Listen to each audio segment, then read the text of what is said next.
Welcome to Cirrius Talk, the Military Minute. I'm your host, Greg Banks. We're all about helping veterans, active service members, and military spouses find their place in the Salesforce ecosystem through real success stories and practical resources. Grab your coffee and let's talk about how your military experience can be your secret weapon in the tech world. All right, welcome to Cirrius Talk, the Military Minute. Today on the show, we've got Justin Dunn.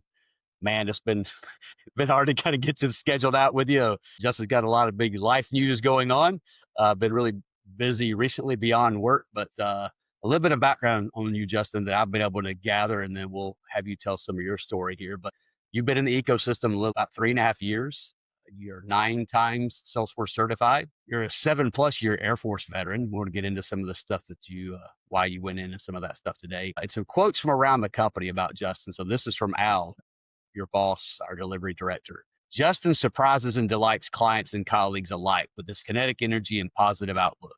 While working as a technical consultant, Justin mastered the difficult practice of business analysis and complex customers who had difficulty keeping requirements within scope. He then took this body of knowledge and taught it to other consultants, eventually training his replacement as he moved into engagement management. As an engagement manager, Justin has kept the same energetic outlook while handling a project with incredibly tight timelines and a challenging dynamic. Justin embodies the core Cirrius Solution ethic of extreme ownership, and customer success is our mission. It's in all of his actions on the team. I could not agree more working with you on a couple of projects. And then from a teammate from his previous team was Joanna. Justin's fun to work with. He's always ready to jump in and help, and he always brings good vibes to the team. And for those that out there that may hear this that have done any type of consulting, it's largely an industry that's very type A, come in, get your stuff, go heads down, work alone kind of a thing. But how we do it here at Cirrius very much is about the team. So when people are willing to roll up their sleeves and get in, it certainly makes life around here more fun. So Justin, I couldn't really add a whole lot to what Joanna and Al said, other than you've got to be a good friend as I've gotten to work with you on a couple of projects. The veteran side, of course, is a passion of mine. I enjoy getting to learn more about you through this today, but I've watched you since you showed up here. I've seen how you've influenced others. I know the fact that you became our SME for VA work showed a lot about how you come at things, and just, yeah, fun is a part of it, but it's definitely business first, and you do it really, really well, man. So welcome. Glad to have you today. Thanks for making some time for us. Yeah. Hey, Greg. Happy to be here. Thanks for the nice words. I'm excited. You make it easy, man. You make it easy. So yeah, we've talked a little bit kind of coming into this about what the Military Minute's about. Our veteran community, the more I learn about them, the more research I do for doing this show. Just understanding that, yeah, what you do in the military is extremely hard. But what I think surprises me the most is with all the things that the government pours into you to make you a good soldier, what they don't do a great job of is helping you come out of that and re-enter civilian life. And that there's a variety of different things that come at that. So I believe the people we have here at Cirrius, I've watched people very successfully navigate their separation back into civilian life. And consulting's probably not the thing that you were thinking about when you chose your MOS on the way in. But before we get into you coming out, let's go back to Justin before the military. When did the idea of going in kind of first hit your radar? Did you have other family members in? Why did you initially choose in, and why did you choose the branch that you chose? Yeah, definitely. Yeah, I had like a family history of service. My grandpa was kind of like in the initial stages. I think he flew the F-86, so like way back in the day. And then my dad was not in the military, but I had 2 cousins as well. One is still in the Navy, and then one was in the Army. And I was kind of like trying to decide what I was going to do after college. And my cousin kind of pointed me in the direction of, ROTC and scholarships and stuff. So I was like, okay, this could be a great opportunity. And then kind of dovetailing with your question about what branch, well, my dad was a commercial pilot. And obviously, like, everyone sees like Top Gun, which is a Navy movie, not Air Force, right? You see the planes, you're like, this is super cool. So I wanted to be a fighter pilot specifically. So Air Force is definitely the way to go for that. And so hearing about like the scholarship opportunities and like my family having served, and then getting a good opportunity with ROTC at Indiana University to do the Air Force, I was like, this is a golden opportunity. This is like an awesome chance to go to school and have a job kind of set up and maybe fly. That didn't end up happening. So for all those reasons, I was like, oh yeah, this is the right time. So that was back, like in 2010, I guess. Yeah. Cool. I guess I did not realize you had completed your undergrad before going in. So that's That's not the most common journey, I don't think, for those that enlist. So good to know. Do you remember when you went in? This is always a fun question to ask, is about how you went about picking your MOS. Do you remember what you picked and why? I'm always surprised on the way in how many people are thinking about picking something that'll be good on the way out. Carlos in particular, like he was very specific. That was post service goal. So he was intentional there. But what did you pick and why? Yeah, so I was really pushing for, I guess, what would have been 11F, which is fighter pilot, Air Force specialty code. But in like my sophomore to junior year, I had really bad eyes, and I tried to get eye surgery, and I couldn't really do it because my eyes were still changing, and my eyes are way too bad to fly. Period. So I couldn't fly, no biggie, and so then I had to find something that wasn't airborne.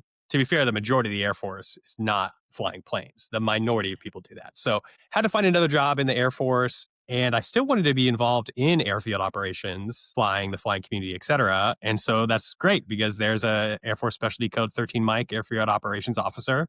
And it's not common. I think there's like 20 to 30 a year that get selected for it, or that, I don't know how many apply, but small group actually get that AFSC. And I got picked up, and that basically entails the 13 Mike Airfield Operations Officer, like any installation, would basically be in charge of running the airfield complex. So assisting senior enlisted advisors with maybe running like the tower or radar facility, the airfield operations facility where like the runway construction is sometimes coordinated, runway maintenance along with maintenance, of course, too, civil engineering, that type of thing, kind of working with them. So, that was kind of where my project management experience really got started too. And I'm sure we'll talk about that. But I picked 13 Mike because of its kind of relation to aviation. And I do find that it was a fun choice for while I was in, and it was very connected with the aviation community and air traffic control and approach landing systems and all that kind of stuff was all rolled under there. Really kind of broad, wide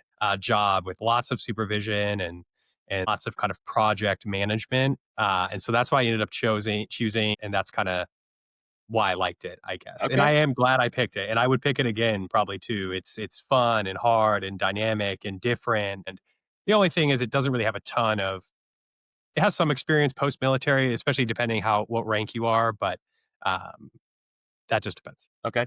So did they find your vision stuff like in your enlistment physical, or did you find that after you got in? Yeah, so I was doing like reserve officer training corps, so like preparing to be like an officer. So like Right. we were doing physicals, like we had to do a physical, I think, to kind of get selected to move on with the program. And then we had to do like commissioning physicals and like a flight physical if you wanted to Okay. fly.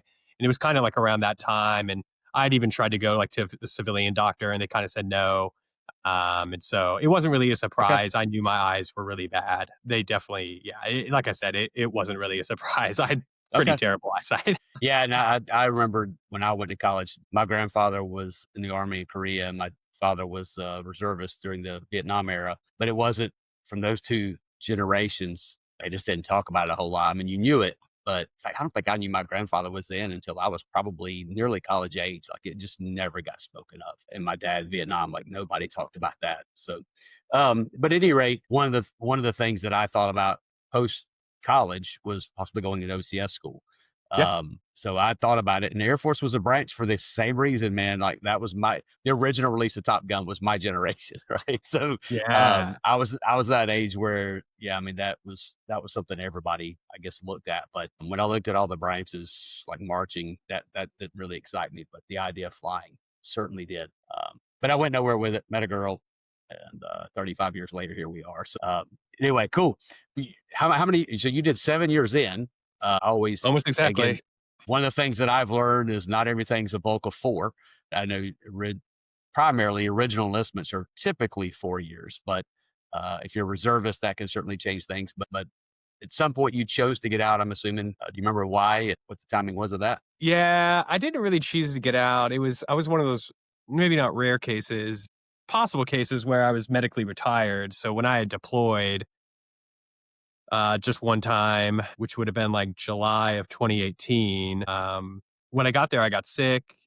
We don't really know why, and I got sent home, and then basically spent from like September of 2018, technically until like almost September of 2025 dealing with that. So that's finally plateaued and I'm feeling great. During my active duty time, I was on a profile because of it, so I couldn't deploy. And so after some time and some treatment and stuff, the military decided to med board me out. And so I got med boarded against my will, technically, but it had been many years of struggling with this. And so I was like, it's okay. Maybe it's time. And we'll talk about it, of course. But that kind of started my Salesforce journey. So I was like, all right, maybe I could get out and find something.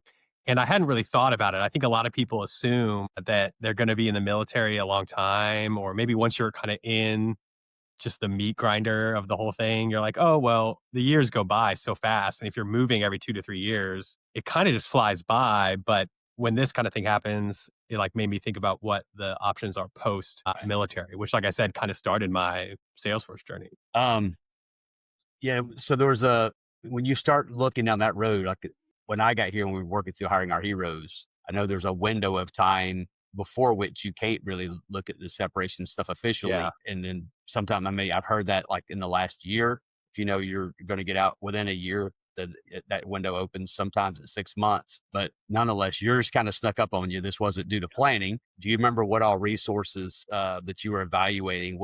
Who were you talking to? What programs did you find that helped you on your way there?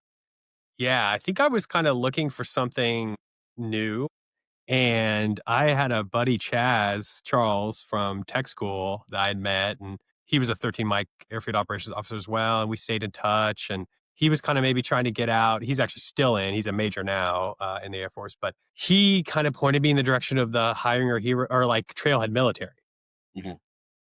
And I'd always loved computers and software and tech. And had like an affinity or at least an interest for it. And so I was like, okay, well, I'll check this out. And like a lot of people, I like get onto the Trailhead Military or Trailhead, and I'm like, oh, this is kind of fun. Like it was new, but they gamify it, obviously. So I'm like Right. getting points in the system, and you're like explorer, like with the boot, and then the Yeah. mountaineer, and Yeah. then I just remember like seeing that little boot, and I was like, oh wow, I have no points, I have no Yeah. trails completed or whatever. Like this is so daunting, but it was fun and it was good feedback loop with the gamification, like I said. And so that was basically like I got so lucky. Like that was kind of my one, don't put all your eggs in one basket, but that was kind of my main option that I looked into for jobs post military, to be honest.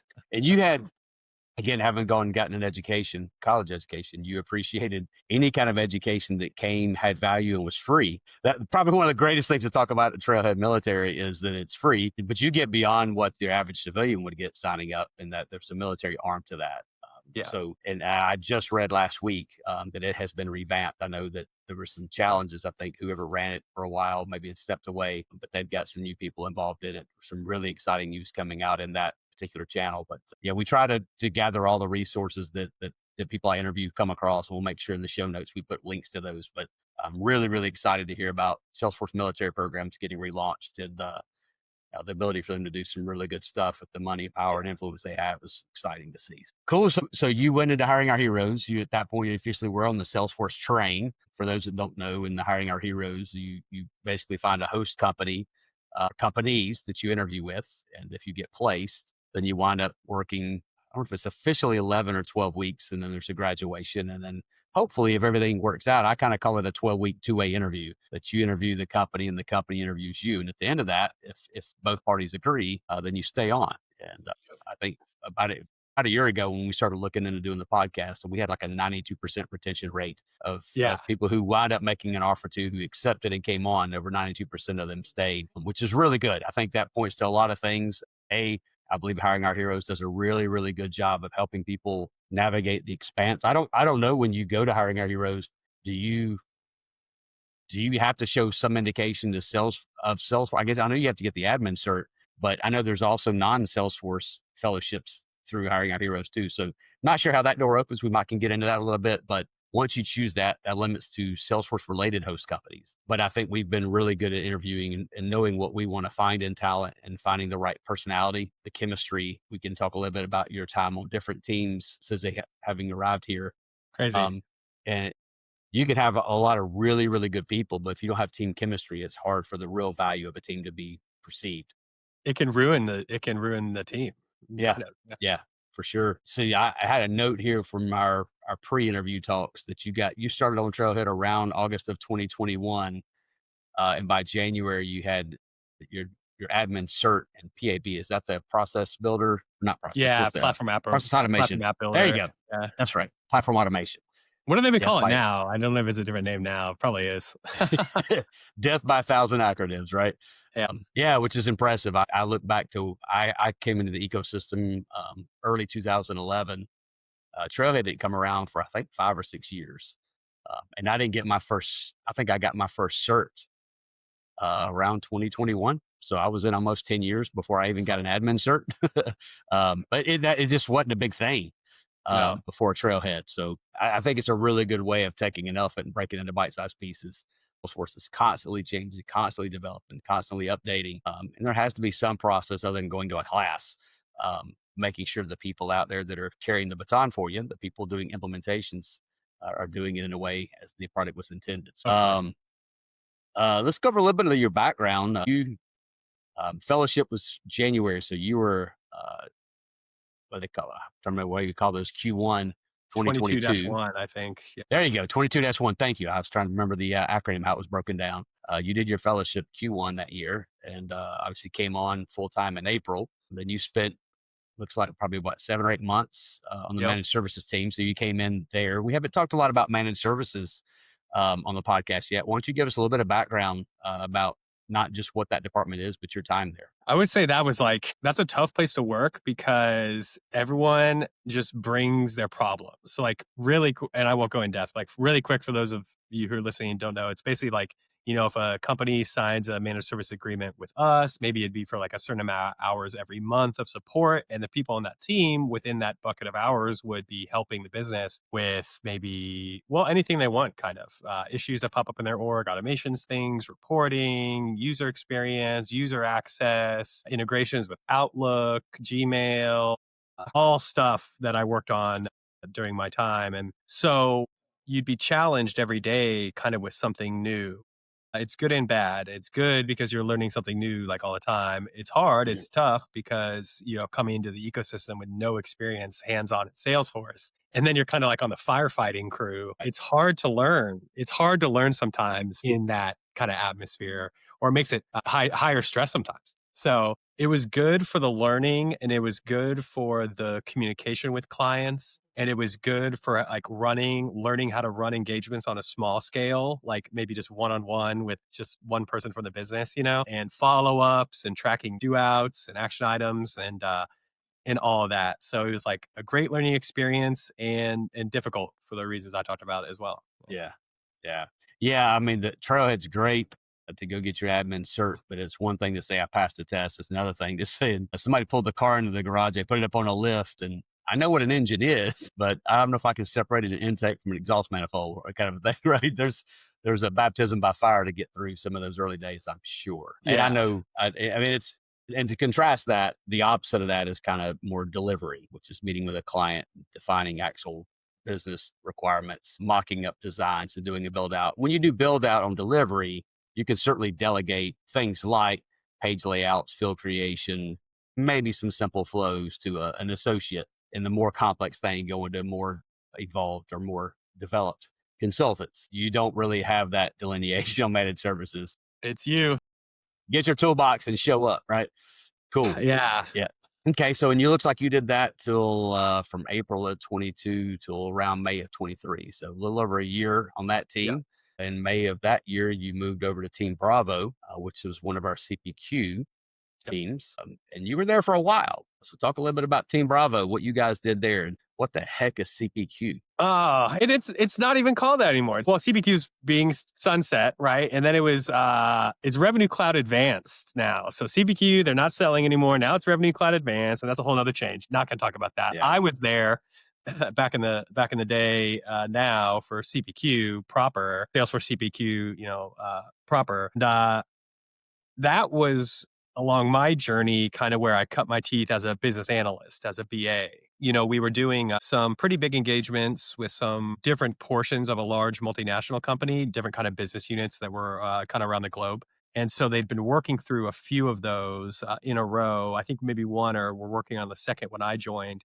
And I tell you what, like coming to there from managed services, I knew it would be different, but this is what the military doesn't prepare you for as much. It's just like the business lingo and the talking and the business acumen and what like revenue cycles mean and how those work and how it makes the project go or doesn't, and dealing with, yeah, the military is great for like dealing with executive leadership, but depending on your role, you might not be, and civilian Right. side is different. So like spending a couple years there, like trying to become a better business analyst and working on big projects like that, the one I was mentioning with kind of the international company and then smaller ones too, was like eye-opening to see how the team all worked together. And at that point, the team was humming along for sure and like delivering CPQ solutions to our clients. So that was fun to see. And my first experience as a traditional consultant or BA in one of our dev team pods here, which was like instrumental to where I am now because it forced me to kind of learn a lot of new things as well and learn more about like the company to our company Yeah. broadly, Yeah. which is great.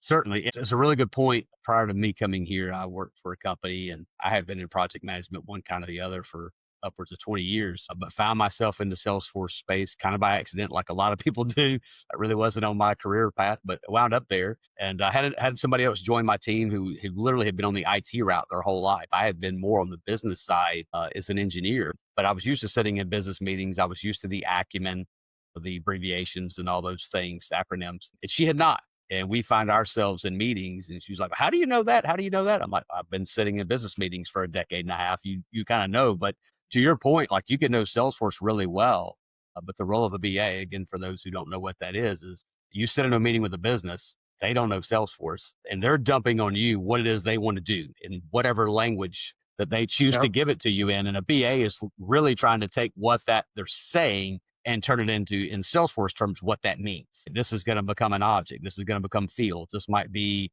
an approval process. So a BA is rapidly trying to take those requirements and translate them into actionable items that the team can then go run with and vet out with the client. So it's, in my way, in my mind, it feels like being an interpreter. So if you've watched somebody give a broadcast live on TV and there's a sign language person there that's trying to hear what they're saying and say that and listen at the same time. It's very similar in what a BA has to do, in my opinion. And man, you've got some skills. That's luckily the world I came from. It came at us a lot slower.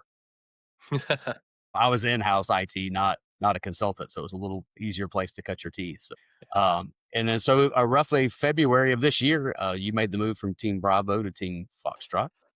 You changed roles from a BA, and I guess you were probably a consultant or a senior consultant. Consultant. Okay, so you were a consultant on Bravo and moved to engagement management on Foxtrot. So talk a little bit about. I know what that role is, but I've withheld my journey for the most part. But talk a little bit about what it is that you do on a day-to-day basis now. Yeah. So strictly or typically, engagement managers deal with, time, scope, and budget on the project. So in maybe a more normal engagement, you would, be working with the business to help your team and the business analysis analysts on your team, elicit requirements and document user stories, assign story points, and ensure that the scope is being adhered to as defined by the business or maybe by a statement of work, and ensure that your team is burning hours in the appropriate manner to not over or underbill, and you're staying in a sweet spot and communicating with the client. I think what our director of project delivery had told me, some of the main tenets I like to think about are like protecting our company, protecting Cirrius Solutions, communicating with our clients, and then like good follow up, which is kind of like a subset of communication with them as well. Now, that really, all those things I just talked about just now, and time, scope, and budget, and protecting the company and all that, it's really so dependent on the client you're working for. Each engagement is really more like a relationship. So like saying one thing cut and dry for our team on Foxtrot might not apply to Team Delta or Team Bravo because the nature of the work is different, their client base is different, their relationship with that client is different. So many things change. So that kind of brings up a good point for those of you who are learning out there, is like you want to learn the basics and the fundamentals, but don't be so beholden to the textbook that you forget to like look up from what you're reading consume with your ears, usually mostly, and your eyes. Ask good questions, but listen and think about, okay, I know my fundamentals, but what do I have to do in this moment to improve the engagement, to improve the relationship, to get a reasonable, actionable do out from the session, etc. And that's kind of where art, and it's cheesy, right? But that's like the art of engagement management. It's just relationship management, but it's so hard. Relationships are hard. Yeah. Yeah, no doubt. I think even people not in the Salesforce space or people that have not done project management, if you say, I just manage the timeline, I manage the scope, and I manage the budget, that probably at least is relatable. But the way I described it was the technical team does technical stuff. The EM has to do basically everything else because on any given day, depending on what you show up with and who you show up with, what the client shows up with and who they show up with, what's needed on any given day is a moving target. So you're right. And I think that's something when I first encountered Cirrius that I recognized in them was that the relationship really was out front of the technical. And it's very much about the people, sometimes on what's not said more than what's said. Yeah. And I know for the first several years that I was here, we were always time and materials based, which means sales sat down with a client. They talked through a variety of things. From that, they defined a scope of work. Think of this like any other contract, like A, B, C, D, and E. These are the deliverables, and this is how much money we say it will take to do that. But you can only go so far in the sales process of defining exactly what that is. So when you boots hit the ground and you start breaking that into actual things they want, it's really hard. There's no bumpers. It's not like bowling and there's gutters and everybody knows when you land in one. You're very much herding cats, trying to keep people on the straight and narrow of what is defined in that scope of work, and to do that within the defined timeline and budget. And it's a lot about expectation management. Yeah. So to your point, and I think not only is every client different, but I think the bigger they are, sometimes the harder that is, because with a smaller company, and I would say, even 200, 300, 400 people, generally you don't have a position where there's 4 people wearing that hat, so to speak. You're generally dealing with 1 or 2 people, and all the knowledge exists within those 1 or 2.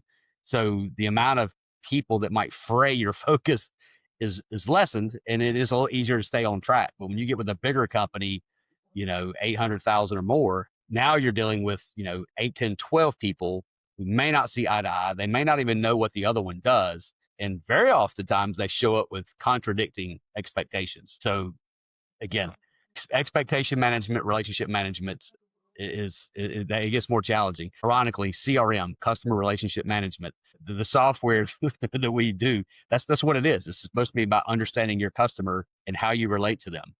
But it certainly is, in my opinion, one of the hardest things about consulting. I would imagine lawyers probably have the same thing in that by the hour type of mentality, except they're in the driver's seat. In our case, it's more the client. So good deal. So hearing a little bit about your background, your time in the military, you got some project management experience there. Heard of some of the things you've done here. I can only speak confidently from what my experience has been, but to say consulting is a taxing job, probably one of the greater understatements we could throw out here. And it is not that the people of it are bad or the technology is bad or whatever. It's just a lot. I mean, to me, it's where if you're a runner, if you go out and trail run or even marathon run, I'm not saying there's not hard things to that, but it's predictable. Yeah, your body may react different, but it's just whatever. To me, I feel like consulting is very much about sprints. You got to start right. You got to execute hard and fast.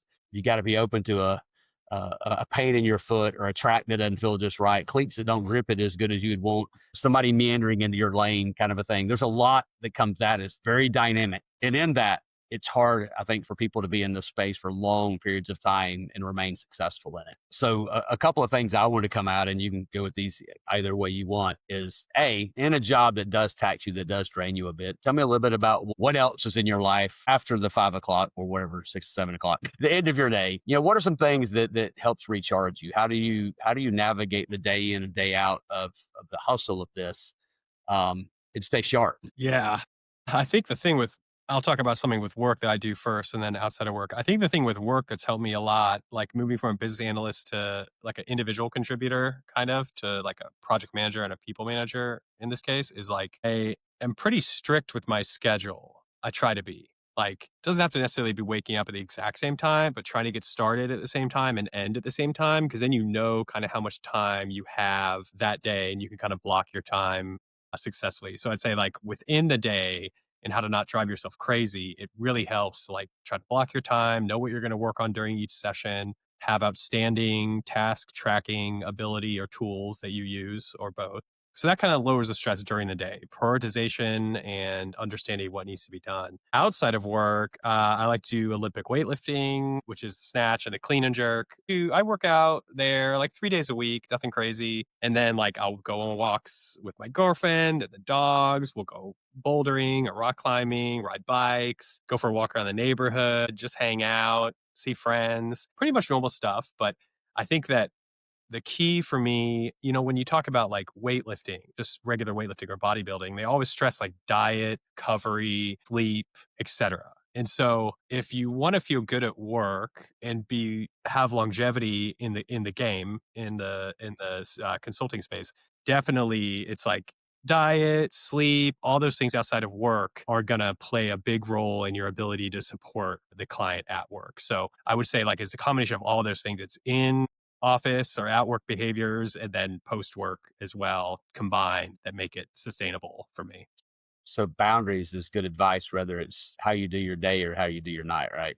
Yeah, I will say in the people I've worked with here, but just in more than a decade of being around Salesforce projects. If you try to get to a place at the end of every day where you feel like this is a good stopping point, it's very difficult to maintain boundaries. And there's days where you have 7 hours of meetings in what should normally be an 8-hour workday. Rarely do we do 8 hours, but if you're in 7 hours of meetings, then that's going to mean 9, 10, 11-hour workday. That's this really, really difficult. If you wind up working late, that means you're coming into more. If you didn't respect that boundary, it precipitated in your personal, which precipitated into your sleep, which now puts you at a deficit starting the next day, right? These are things that it's just good advice, really, regardless of what you do. Thinking back to your time in the military, you mentioned early on that you first got into kind of project management there. Project management is probably a thing that if you did it one place, you can say, I could probably go manage a project at just about anything. What is a skill that you look back that you use now when you look back, like either your passion for that or the skills you have in that came from the military, but it really was just not an obvious thing until you got into Salesforce consulting? Yeah, it's got to be a combination of either the public speaking ability, like confidence in front of anyone. I remember not confidence in front of anyone, but being able to present something to a diverse audience of maybe C-suite executives is not dissimilar to, when I was in the military, I would have to brief like a wing commander, a full-bird colonel, '06 wing commander who's in charge of the whole installation about the status of the airfield and the status of the air traffic control landing systems and any issues with the runway and any pending construction. And those are all projects. Those are all big programs that you're being held accountable to by a C-suite level executive, essentially. And so I would say, like I said, those two things combined, the ability to speak well off the cuff and the ability to kind of provide updates on programs to higher up level executives has been probably the two main things that have persisted and I see now providing value. And I think that's something that makes us great about the company Cirrius Solutions, not to do a plug, but the amount of veterans that we have here, and we have the Military Minute podcast we're on right now. They, shout out John Cooper, shout out our military spouses, shout out all the veterans we have. Like, and I mentioned John because he's another guy that like his only experience has been the military prior to now. But then you see the performance of people in project management and program management and executive management and relationship management and briefings and slideology and slide decks and Excel. And it's like, where'd you learn this? It's like, well, they were managing programs and people and projects within the military. And so it's that same vein that I think has given me my success is that experience doing those hard things as a young officer. Yeah. Yeah, for sure. I think back to when Ryan Wagner started here. And I always tell this to fellows when I was engagement manager and we had fellows come through and we were interviewing people, they go, what's a day in the life of a fellow? I'm like, well, that depends on what team you land on and when you get here, because at least 70% of what you're going to experience is based on what team you're on and what projects are assigned to the team at the time you get here. Because we bring you down the on-ramp, stick you in the passenger seat, and off we go. That's the best way we can get at you understanding what consulting is, what a day in the life is just get in there and do a day and repeat. Right. So yeah, but I remember when Ryan got here, there was a really big engagement going on. And I think he wound up doing an on-site by himself. He may not have been a fellow, but if he wasn't, he was very, very fresh off. And I'm like, what are you doing, man? Like I worked for a decade before I ever went on site anywhere, not in the Salesforce space, but just in general. And like, there's an intimidation to that. And I think that's one of the things I love about working with veterans. There's nothing that freaking scares you guys or gals. Mill spouse is the same way. Like the situations you get thrown into is like, we're going to pick up, move across the country. It's the middle of the school year. I can't just pull. Yeah, you are. You're going to pull them out. And you're going to go, and whatever. Right. I mean, it's just being prepared for expect the unexpected. Right. It was the old Boy Scouts creed. That's pretty much your life, which one could be said about consulting. Like you can plan all day long, but tomorrow comes and it has its own worries. So. No plan survives first contact with the enemy. There you go. There you go. If you were asked to write a book for your time here at Cirrius thus far, what are 2 or 3 chapters that stand out? What are some of your highlights? What are things that are not just time on a clock that you've done, but like these are things that shaped Justin. No matter where you go from here, like these are things that that had an impact on your life in a really positive way. I mean, I think the thing that makes the company unique and what I've liked a lot and why I'm still here after 3.5 years or whatever, and why I plan on staying for longer is, and you know this, and I bet you say in every podcast, it's just the people here are so amazing. And like, it seems so unlikely to me that we would be so good at filtering out hiring people and somehow finding like pretty much usually a great talent for each role. It's pretty amazing. And it's integral to the success of the company, the hiring pipeline and who we bring on, because when you are surely forced to cooperate or collaborate with another team, whether it's another complete pod or a developer or maybe some leadership on our team, you want to know that the person you're going to is going to be helpful or friendly or a good resource. And people put out questions in Slack all the time or in meetings. And it's pretty impressive that people are so quick to assist others and to do the extreme ownership or customer success, one of our core values that applies here. And so I love that. Like you know that if you hit someone up, they're pretty much going to be willing to help or point you in the right direction or give you some of their experience or give you some of their valuable time, because time for us is like our number one currency, basically. Right. It's like you're billing or you're not. And so if someone can give you some of their time, their precious time in their day to assist you in something that you're working on for your client, that's pretty cool. So I would say that stands out to me the most. And then something else that I've noticed is like the mobility. It seems like the company's good at and is consistent at trying to, within the company, not only hire well external, but internal to the company, move people around to the spots that they should be in and then give them the opportunity to flourish. Yeah. And I mean, since I'm on the pod, like, to be honest, like that's the situation that I found myself luckily enough to be in. You know, it was kind of, I'd been thought to be a good candidate for the role based on my experience and was encouraged to apply and kind of got the opportunity to move up into this role that I am now and to continue to kind of hopefully learn and have success and help the team and protect the company and do all those core engagement manager tasks. So it's been awesome. Just like the people and then the mobility are, I think, 2 things that set Cirrius apart for sure. I agree. There's a lot of adjectives that come to mind: trust, selflessness, supportive, encouraging. I mean, that's just a 10-cent word, but it means $1 million when you really need it. In my time here, like you have sometimes hours, sometimes weeks where you feel like you're on a high or you're in a valley. Like and I don't mean bad, just challenging. Whether that's you got a client and you're trying to do best by them and they just had a real hard time defining requirements. So you're struggling to deliver as much value as you possibly can without going over budget. I mean, there's just a passion, an absolute passion. And I think that's the one common thing. Like you've been on a couple of different teams now, 3 different teams, between Foxtrot and Bravo and managed services, three complete different groups of people. And you probably could sit here all day long and talk about what was different about them. But at the same time, you could also say there are things common about all of them. And I think a lot of that has to do with the empowerment that leadership has. There's no micromanagement at all. No. There's very much a chain of command, if you will, that if you have a problem, you're on a team, you go to your EM. If your EM has a problem, they go to Al. If Al has a problem, he goes to Tim.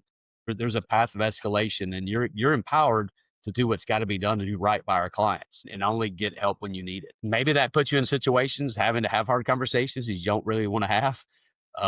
But at the same time, what you learn in that, and I think this is again where I think the military background really comes in, is you've been put into situations you didn't necessarily feel equipped to do, but you were trained to do. All the time that happens, all the time. Yeah. One of the things that I've heard so much about our veteran community is they're looking to separate out is when they start looking at civilian life. And I would imagine this is true whether you're going to the tech space or wherever you go when you come out, is they look at the things they've done in the military and they probably see those as boxes that the military defines, like in your MOS, like I've changed the oil on a Jeep. I've loaded, I've done logistics to move our, ammunition around from here to there. And they look at that and then they go to a job site and they try to fill it out and they're trying to match the things they've done to what they see on those sites. And it doesn't work.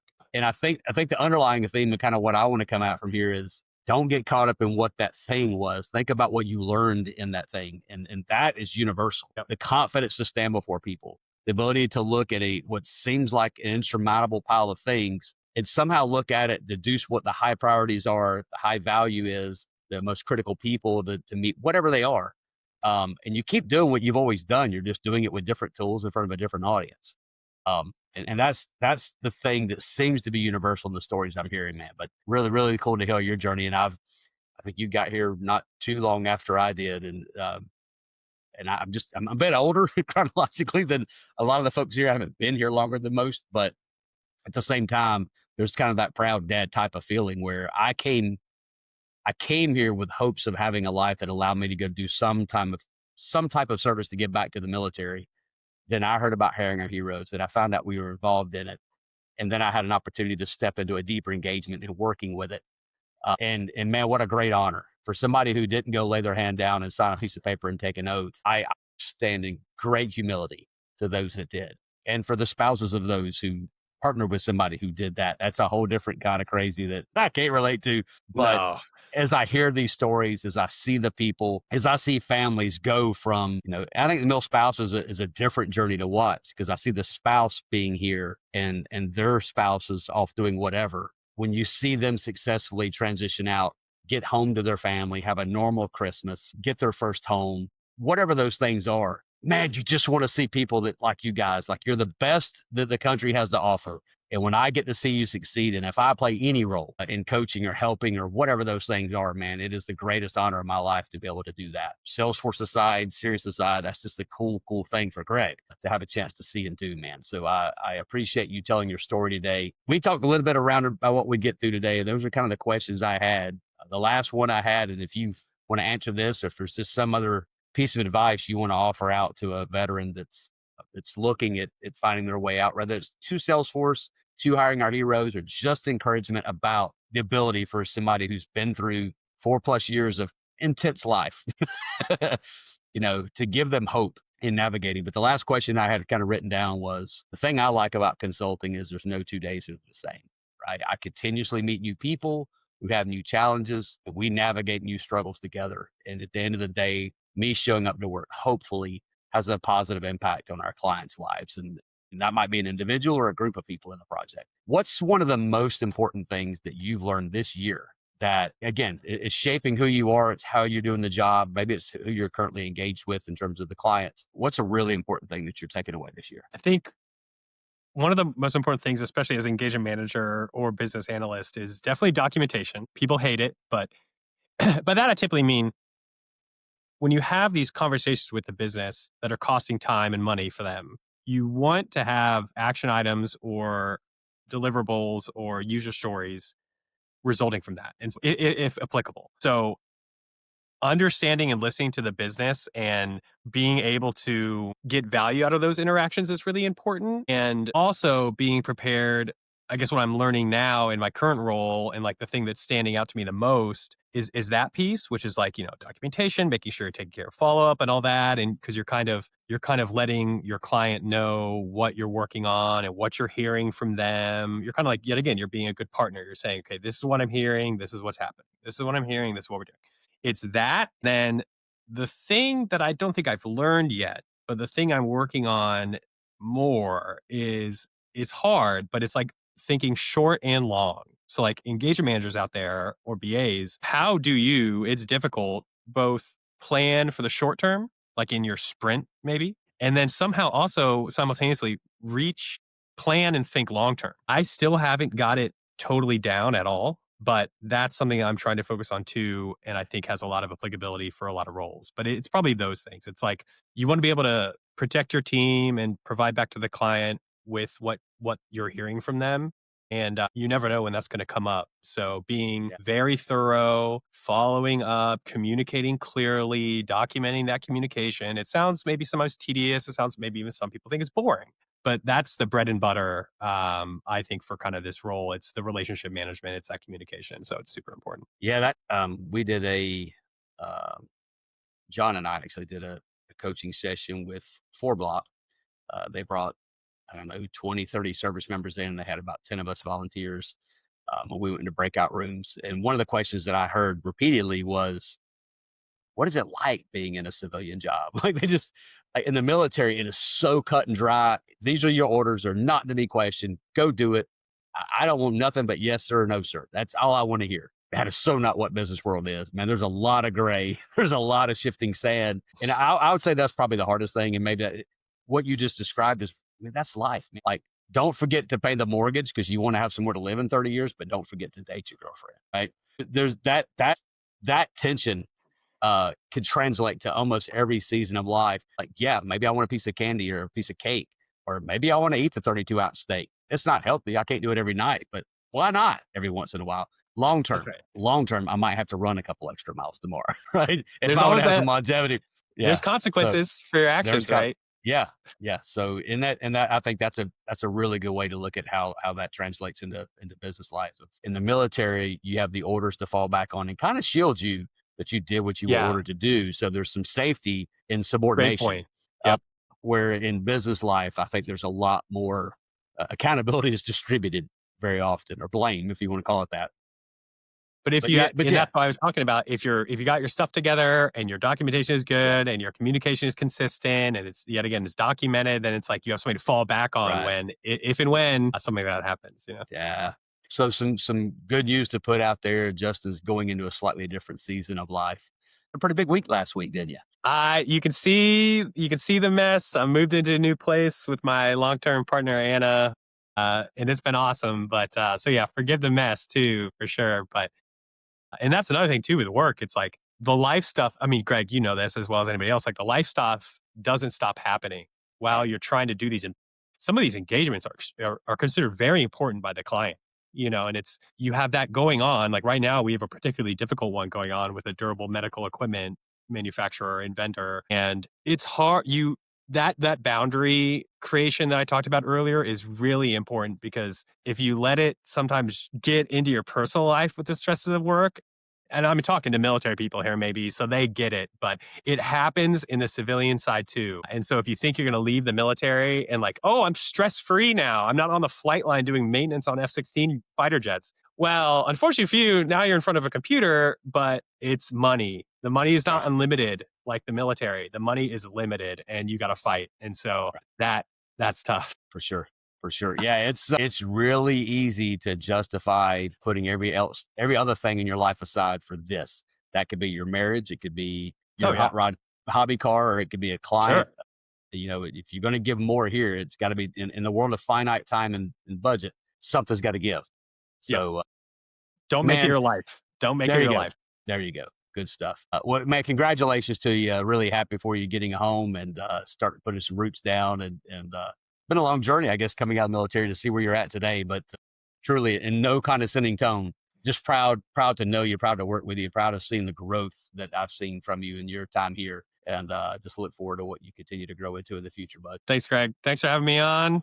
So the Military Minute, and then maybe we could like put my LinkedIn or something in the show notes Yeah. too if people want to reach Yeah. out. I'll answer questions about the military, business analysis, engagement management, and if anybody needs help, they can connect with me there. Yeah. The one universal truth is every vet I meet says, put my LinkedIn profile out there. If anybody wants to link up, that's something that nobody here has ever said no to. So Because that's I appreciate pivotal that. too. Talking Yeah. to people that do the job that you want. To be fair, Greg, and we'll wrap up. You'd ask me like, what kind of jobs did I try or when did I look? I found this, but then talked to multiple people that did Right. consulting for consulting companies to get an idea. And so Right. that's important too. And I can be that resource for anybody else as well. Absolutely. Couldn't agree more. Thanks a lot, Justin. God bless you. Thank you for what you've done for our nation and for our company, buddy. Great to know you. Thanks, Greg. Good chat. Thank you. Bye. And that concludes today's episode of Cirrius Talk, the Military Minute. On behalf of Cirrius Solutions, we would like to extend our sincere appreciation to the entire veteran and military spouse community for your unwavering commitment and sacrifice. Remember, your military experience has equipped you with exceptional skills that the Salesforce ecosystem needs. Join us next time as we continue to explore pathways to success in the Salesforce space. If you know a veteran on the verge of separating from the military or a military spouse considering Salesforce as a career, please share this episode with them. If you enjoyed the material, please give us a 5-star review on Spotify and Apple Podcasts.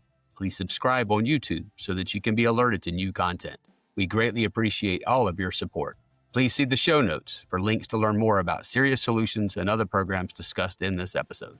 I want to extend a special thanks to Jason Fowler for allowing use of his song, Mystery Road. Until next time, this is Greg Banks signing off.